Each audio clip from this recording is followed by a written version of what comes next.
సింగం నటిస్తున్న తాజా చిత్రం Arjun son of Vyjayanthi highly anticipated action packed family డ్రామాగా రాబోతుంది. ఈ సినిమాను ప్రదీప్ చిలుకూరి తెరకెక్కిస్తున్నారు. ఏప్రిల్ 18న ప్రపంచవ్యాప్తంగా థియేటర్స్లోకి ఈ సినిమాను రిలీజ్ చేయబోతున్నారు.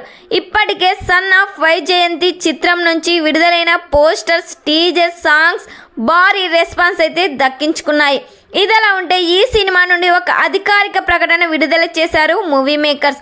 Arjun son of Vyjayanthi movie trailer Hanuman Jayanti సందర్భంగా ఏప్రిల్ 12న సాయంత్రం 7:59 రిలీజ్ చేయబోతున్నారు. సంఖ్యలలో ఉగ్ర రూపంలో ఉన్న కళ్యాణం పోస్టర్ను కూడా షేర్ చేశారు. ఇక ఈ పోస్ట్ కథను సంఖ్యలు తెంచుకొని తను ఇష్టపడే దానికోసం పోరాడడానికి సిద్ధంగా ఉన్నాడు అనే క్యాష్ను జత చేశారు. ఇక ఈ సినిమాలో కళ్యాణ్ రామ్కు తల్లిగా విజయశాంతిగా నటిస్తున్నారు. మరి ఈ సినిమా థియేటర్స్లో రిలీజ్ అయితే ఎన్ని కోట్లు కలెక్ట్ చేస్తుందని మీరు ఎక్స్పెక్ట్ చేస్తున్నారో ఖచ్చితంగా ఈ వీడియోకి కామెంట్ చేయండి.